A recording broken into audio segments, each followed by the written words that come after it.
Boss Kevin. Hola guys, okay, raincoat 10 lapis dah sampai. Ni apa ni, kuih lapis ke apa?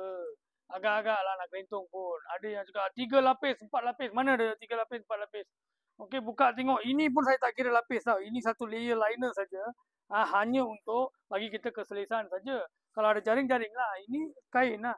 Okey, dalam ada poket. Okey, so jangan percaya bila orang komen tanya macam mana 3 lapis, tebal tak apa. Dia cakap dia dah embed dalam kain ni 3 lapis macam tri-carbon. Ni semua agak-agak lah. Tak kelentong je. Serius. Okey. Alright, Foxdry dah sampai stok. Ada sampai 5XL. Stok tak banyak sampai. Okey, double zip guys. Macam biasa, double zip. Alright, dan dia ada velcro. Okey, kalau air miss velcro ni, dia pun masuk sini juga. Okey, kalau miss lagi, dia akan masuk sini, turun. Kalau miss lagi, dia akan masuk sini dan turun. Kalau miss lagi, anda dah jatuh dalam air. Alright, so dua warna menarik. Okey, dua warna menarik sahaja.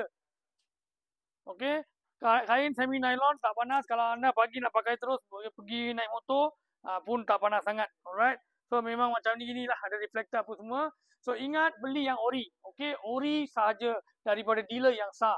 Okey, kami ada beli yang macam ni, yang murah-murah punya semua, yang jual dekat online tu. Sampai semua nampak sama, tag semua ada. Tapi dalam dalamnya tape, waterproof tape semua dengan material lain. So dalam gambar akan nampak sama. Tapi dia murah. Alright, so jaga jangan tersilap beli yang murah, lepas tu 1 bulan tengok first 1 bulan okey lah, lepas tu air dah masuk. Okey, ini ada track record yang baik, 1 tahun ke 2 tahun orang pakai kalau pakai dengan cermat. So sekarang ada, tak tahu sampai bila. So tolong datang, okey, tengok dulu, pakai, okey, boleh beli. Itu saja, saya Boss Kevin, beli yang ori dari Faizal 88. Ciao.